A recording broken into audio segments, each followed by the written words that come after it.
I hate seeing people complaining about Hazbin Hotel not having enough episodes because my instant reaction to that is just go ahead and do it yourself.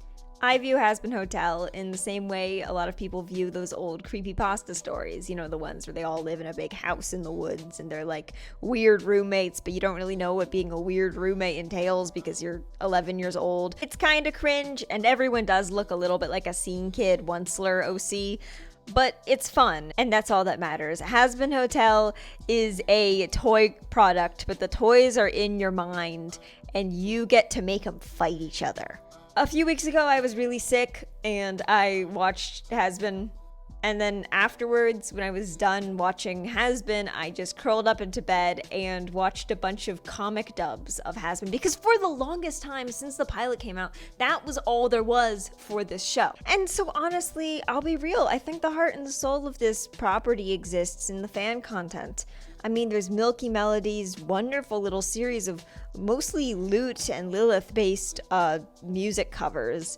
There's a ton of aforementioned Husker Dust and Alistair, Charlie and Vaggie comics and comic dubs made by extremely talented people.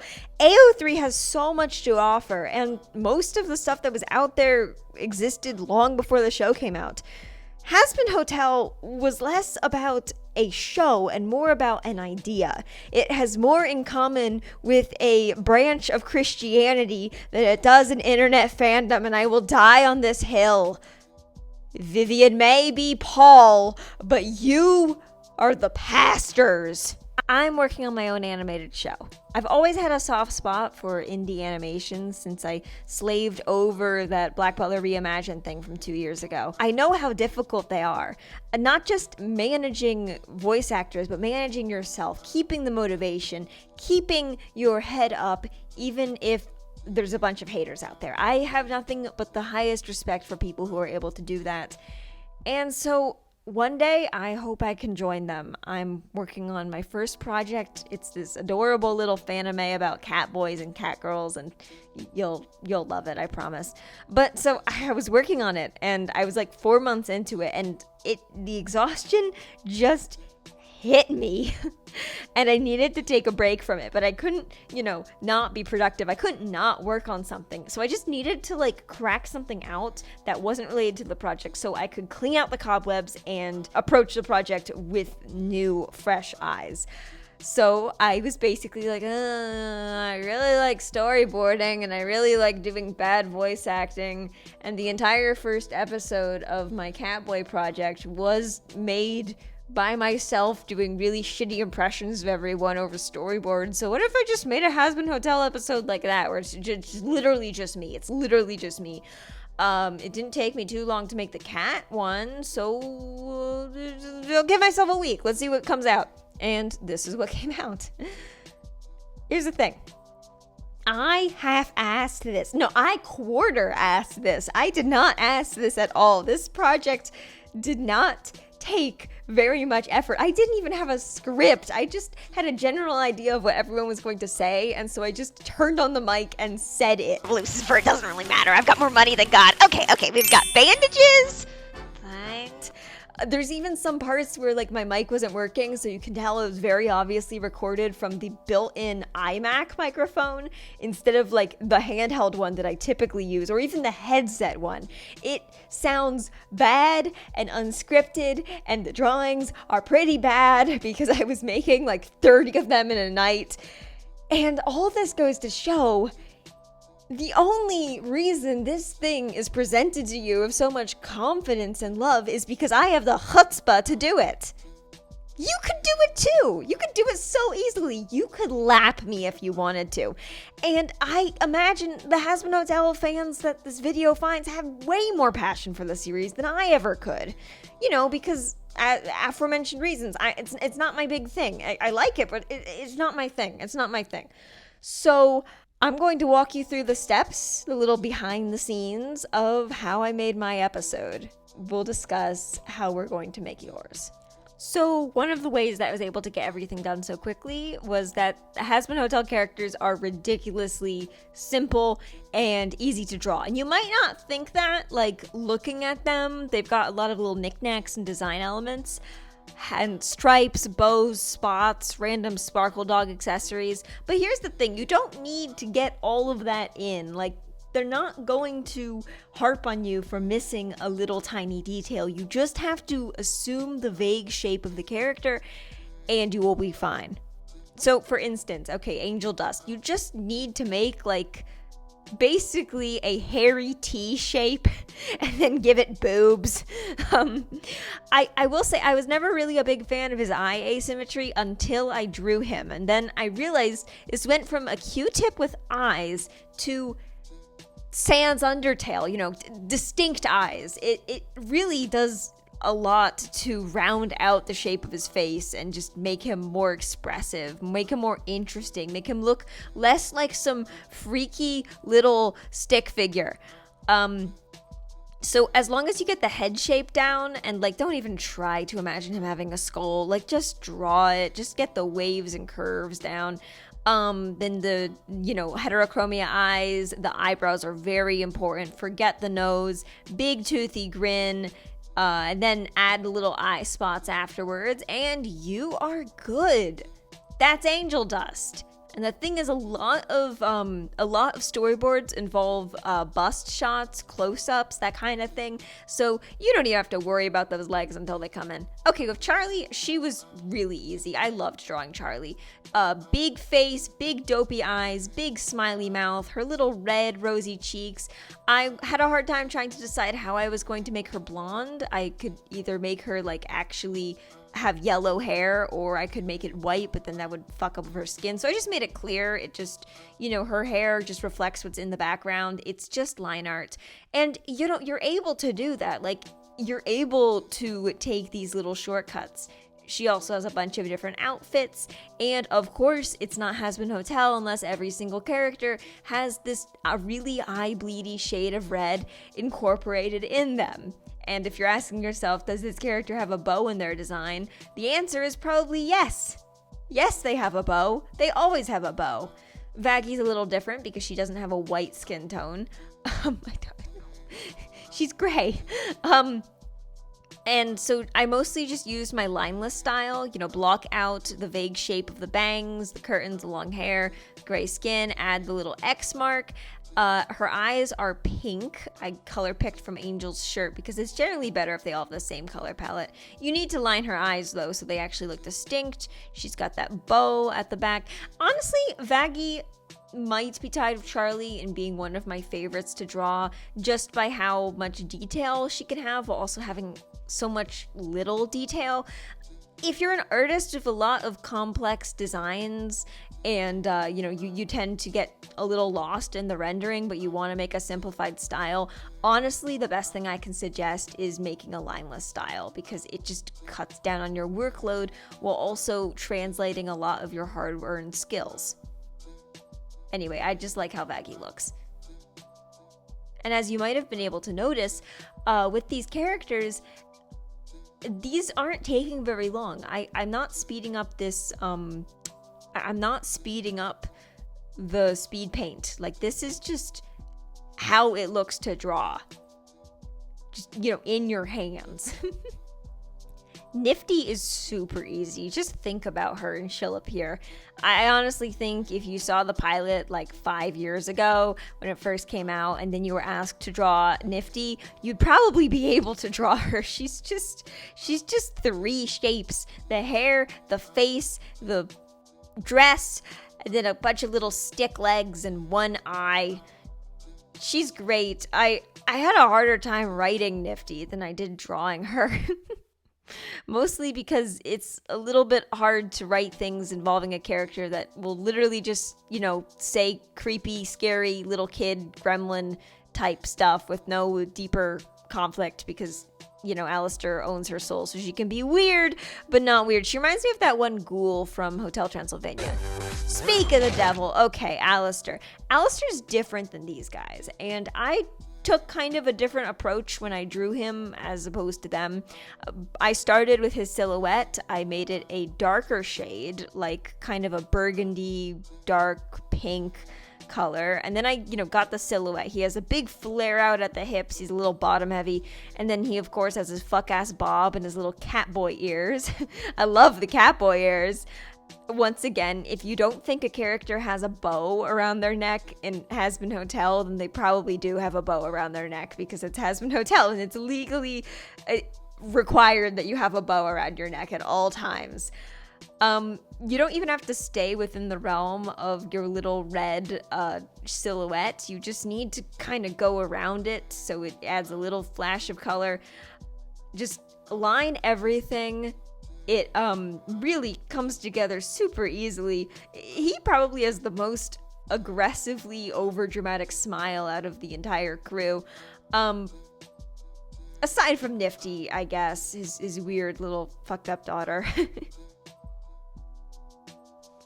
The only character that I think possibly challenges Charlie and Vaggie in my, fun to draw category. I hated drawing Angel Dust and Alistair. I fucking hated drawing those two. The only character that might be more fun than Charlie and Vaggie is Husk, because he's a fucking cat. He's a cat. Like El Gato. He's just a cat. So you really just have to line out a cat. Make sure you've got those dark Tokyo Ghoul ass eyes, stupid little top hat, and of course the eyebrows are extremely important. The eyebrows do a lot of the talking. It really just turns Husk from, Mr. Mistopheles into, oh, Husk Hazbin Hotel, that's you. He also has little ear tufts like a freaking lynx, and I love him. He's fantastic. I did not include a tutorial on how to draw Serpentius because I do not know how to give any proper insight on how to draw Serpentius.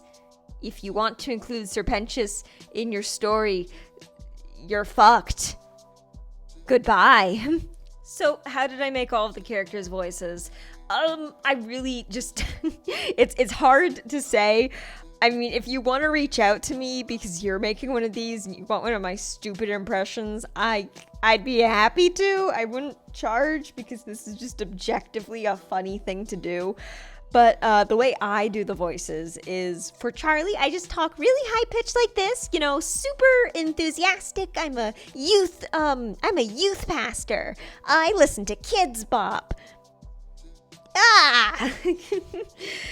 She generally talks more high-pitched and enthusiastic. You really gotta lay on the Disney princess charm. However, I noticed it isn't great to be going 150% cartoon mouse constantly. You kind of need to have it come in at waves, make her sound human. Like, the more excited she is, the more she sounds like a little doll. But, she can have moments where she's a little bit more grounded, and then you dial it back a little bit.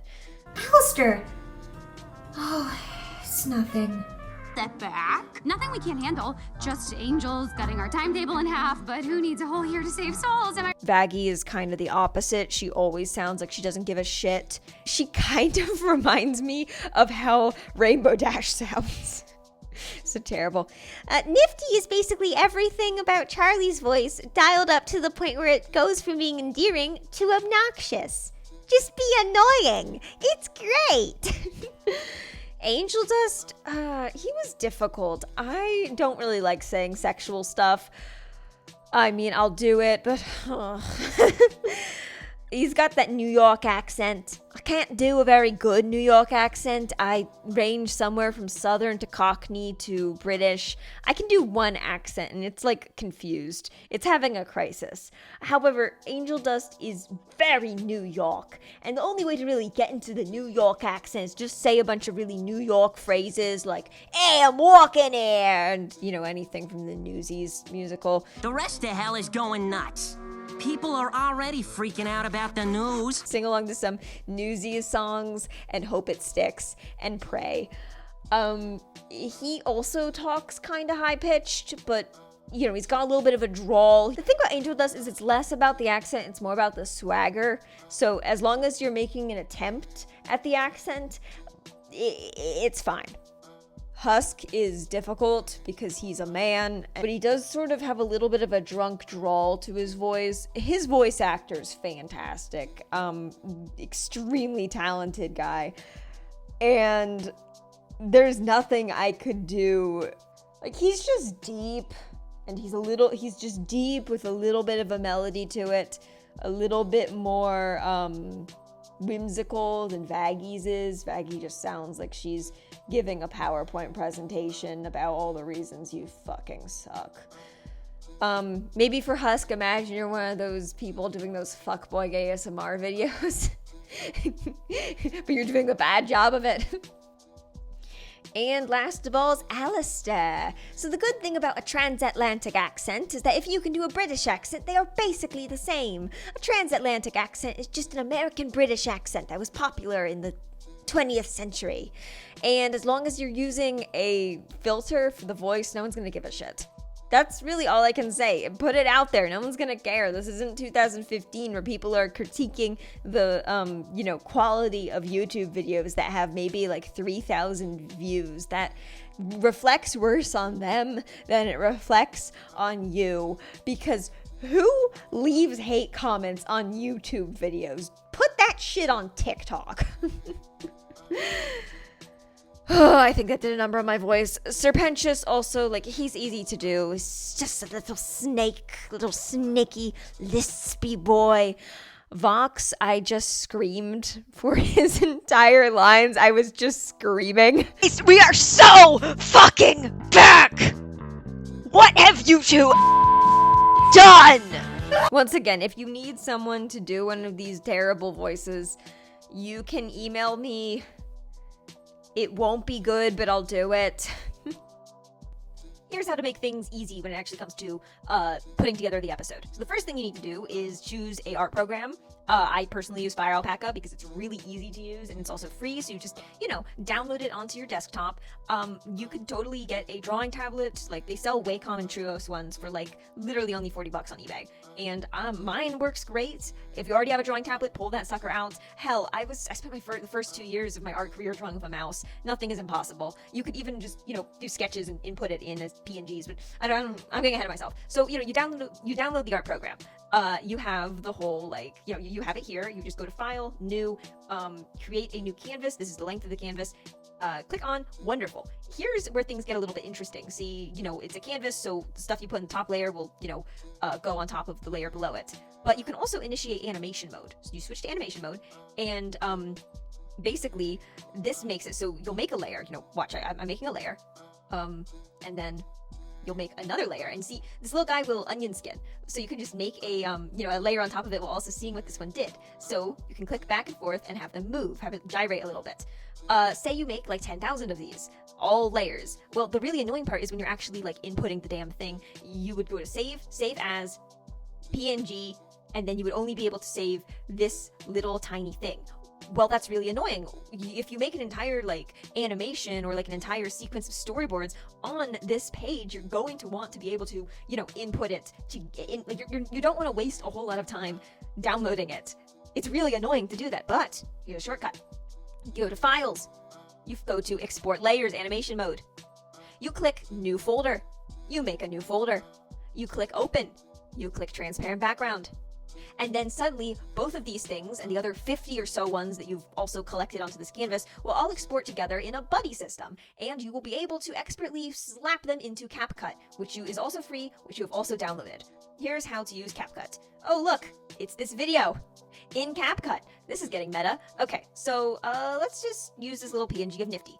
There are several different layers to CapCut. There's the background, like the base layer that, if you slap it down, it will immediately click to the beginning and it will always be the layer below everything else. So whatever else you put on here will be above it. Take for instance, these are all bad examples. Here. See, take for instance, they're all on top of her. Here are the things that you can do through simplistic editing on CapCut. For one thing, you can include animations. You can make her move around a little bit. My mouse is broken. For instance, you can make her go like this. You can make her go like this. You can make her go like this. You could also input various effects. Like, for instance, my personal favorite is the one that makes him shake around a lot, like this. It's great.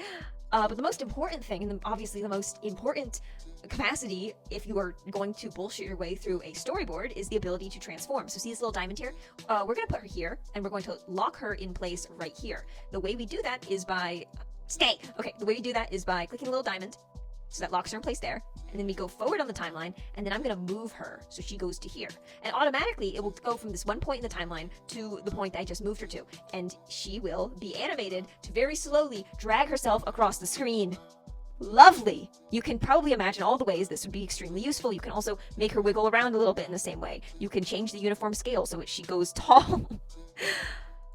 So yeah, that's about all I can say of CapCut. CapCut does sometimes freak out if it gets to be too long, but you can always save your project. You can always save your progress by just popping to export, exporting the video you already have, and then importing the completed video into a different project. So it's all like crammed together, and it tricks the project into thinking you aren't playing it. That was a terrible explanation, but here we go. Okay, fantastic. We've got the art, we've got the editing. Most of the music I've used has been royalty free, or hell, it could even, still have royalties as long as you leave credit for it. Do you really think you're going to be making a profit off of fake Hazbin Hotel episodes? Put the copyright music in. Coward. Anyway, we've got all of the elements in. The voices, the editing, the art. Now all we need is the story, and that's where things get interesting. You literally just, keep the characters in the ballpark of being in character, give them a problem to solve or some emotional issue, and just go wild. Call up a friend, roleplay some jokes together, slap them in. And I think the most important thing that I can say about this is don't be afraid to be cringe. Don't be afraid to be cheesy. Don't be afraid to have like the copyright free soaring orchestral music while, you say in like a really shitty Angel Dust impression, maybe I am a good person or something. Like be as cringy, as cheesy, as much as you want. Sky's the limit, because this is the type of thing that really shines when it's made in earnest, because the show was made in earnest. I think that anyone who's consuming media has the capacity of vomiting it back out and making it. You all do. And even if the first episode is a little rough, well, take critique, learn from your mistakes, talk to other people, think, how can I make this better? Because you have your whole life to tell stories. And you have your whole life to get better and better at sharing those stories. It's all a learning process, and it's better to tell 100 dog shit stories than to have never told a story at all. So take your little Hazbin Hotel puppets and play with them, because they're your weird little mind toy, emo, fuck-ass, Hot Topic, Monster High things that are also partially furries. Anyway, that was my little encouraging speech. I'm going to check out some of your pitches for episodes, and then, I'll brainstorm a little bit like we are collaborating. And if you want to pitch your episode ideas in the comments below, I can ask you a few leading questions and, wait a few weeks, see what you come up with. I think that would be fantastic. So, okay, all right. The first episode concept that I was given was this. This was done by Beezer Ballad 8852 9 days ago. Okay. Warning, unexpectedly long post ahead. One of the personal problems I had with the original episode 2 was that it seemed to be setting up parallels between Angel Dust and Serpentius and their abusive authority figures. They had a scene where Angel Dust was going through the voicemails Val left him, and later they had Vox scolding Pentius. I was half expecting Angel to side with Charlie when she chooses to give Pentius a second chance. A little hey, maybe him and I aren't so different after all. I don't know, I could go for an episode that fleshes those two's growing friendship. An episode 2.5, one could say. I really love this idea. I was sitting on it for a little while and I was thinking about how it would go. And I think it would be fantastic in an episode 2.5 where Charlie tries to communicate with Fox. She tries to get the hotel to have another commercial because the last one got shut down and they worked so hard on it. So, she can't let all their hard work go to waste. So she talks to Fox and Fox is like, okay, but I get to choose which one of you leads the presentation because we're not having another musical shit show. And so she's like, okay, I trust my friends. Is it gonna be Angel? And he's like, no, not pathetic enough. So suddenly, Pentious ends up in the hot seat. Pentious has to give a big speech on a TV commercial to advertise the hotel, and he's new and he's worried. He's simultaneously trying to impress the bees, but he's also simultaneously trying to, make the hotel crew feel like he's a worthy accessory. So he's sweating bullets, and Charlie's trying to be encouraging, and Angel's also trying to help a little bit in his own way. Like, hey man, I've been through a few performances. You just gotta learn to be an actor. And Pentious is like, really? It's very tense. We get up onto the set. We get a little bit more of Katie Killjoy because she's fantastic. Pentious stumbling his way through their script, Charlie being like, you can do it. He suddenly breaks into song, and we get a reprise of Inside of Every Demon is a Rainbow. However, because it's Pentious singing it is a little bit different. So it's like, inside of every demon is a rainbow, or something like that. It's a little bit rough because of his serpentine voice. You could also change a little bit of the lyrics, like the whole in the middle of the lyrics, you could have the lyrics change a little bit, like all you cretin sluts and losers, sexual deviants and boozers and prescription drug abusers, neat, not fair, like all of that. You could have it change slightly, or it could potentially show the characters that are already in the hotel. So it would pan to the cretin sluts and losers. That could pan to Angel and Husk, show them off early, sexual deviants and boozers. Oh, that could also be them. And it could just sort of be a little nice reprise, some fan service for the people that came from the pilots, and it would just really show how endearingly pathetic Sir Pentious is. And I think that would be super endearing. And of course, Vox is like, you did such a terrible job. You all suck. And then Alistair shows up and beats his ass. I don't know. That could be such a cool episode 2.5. Let's see what else there is. So my oomphy Purple and Starlight said, I haven't yet watched your Hazbin Hotel video because I'm currently fixating on other media. Fair. But I'm planning on getting back into watching it at some point. So I don't know if my idea could be of help, but I would love to see Lucifer bonding with the hotel crew, especially Angel. Or Vaggie, and, perhaps Charlie and Cherry knowing each other better and becoming better friends. They really got different personalities, and although Cherry does cheer her up and support her at the end of episode 8, she was initially quite antagonistic. Yeah, I personally think they can make a good duo, given a bit of time to know each other. That would be so interesting, having Lucifer and Cherry, just thrown into the story. And while they would definitely, they're all preparing for war, so it's not exactly the best time, I could see a way it would work. Remember how in the second episode ever of Hell of a Boss, we learned about Lulu Land, that rip-off theme park for Lulu World, Lucifer's far more popular theme park. Well, if the world is ending and the exorcists are about to come down from heaven and, rain hellfire on them, ironic usage of words, perhaps, the theme park would be completely empty. So Lucifer could, turn to the heroes and just go, hey, I know we're all having a kick-ass party before we get our asses beat. Who wants to do it on Space Mountain? So we could have a kind of nice episode wrapping everyone up and, they're wrapping everyone up in a little bit of warmth and found family as they all sort of do a bunch of meaningless theme park stuff, but it's self-aware that it's meaningless, they're aware that what they're doing won't really matter because they'll be dead anyway. You could get a little through line of everyone's perspective of being dead or double dead. You could have little hints for their human backstories, which will no doubt be revealed in episode 2, or which will no doubt be revealed in season 2. I just think there's a lot of stuff that could be incorporated in foreshadowing. And also, ever since they mentioned Lulu World, I've just been like, what is this place? What is this place? What's this look like? What corporate nightmare exists that we have not yet seen? And obviously, because Lucifer's the manager, he can get everyone fast passes, and I just want to have a theme park episode. God damn it! And of course, Cherry Bomb could be there. We could very much see how, they're both coping with things differently. Cherry Bomb's got a very live in the moment, bombastic, nice word choice, carefree, nothing fucking matters, let's have the best fucking night of our lives, attitude. Whereas Charlie, everything means so much to her. She's so earnest, she can't just let it all go. It would be really nice to have a little bit of those two gals comforting each other, because I think Charlie needs some more friends who are women that aren't just her girlfriends, because Vaggie's just... There's only one of Vaggie. So that's how I would adapt that idea. I think that sounds awesome. I can't really think of the type of music there would be. Maybe there could be a song a little bit like the whole Fizzerolli's Lulu Land thing. I'm not entirely sure. But here's the thing. I personally wanted to include music into my fake episode because, it's a Hazbin Hotel miniseries. It should have 2 songs per episode. One of which was the copyrighted Poker Face because I thought it was really funny to imagine everyone doing Monopoly and shit to that song. And then the other one was myself doing a really bad impression of Rick Astley's Never Gonna Give You Up, which felt thematically relevant. The thing is, Hazbin Hotel fandom is basically the brony fandom in the sense that there is so much fan music. So if you reached out to some of the wonderful creators, hell, like Milky Melodies or something, like Paranoid DJ, all of these wonderful people, I honestly think you might be able to incorporate some of their songs into your episodes, or even make episodes framed around their songs. There's no honor for a content creator greater than just seeing more content being made from their content. It makes them feel like they're an actual famous person and not just on the internet. I don't know. I love fan art.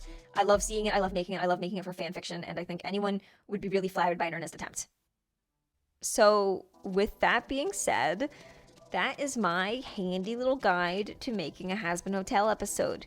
You don't need an Amazon Prime level budget. You just need some earnestness, some chutzpah, and a little bit of willingness to be cringe. Because honestly, if you're not cringe, what's the point? Thank you for watching, and if you want to make something like this, please talk to me. Talk to me in the comments below. Let's discuss it. I'll help you. You can find my email somewhere on my channel. Yeah.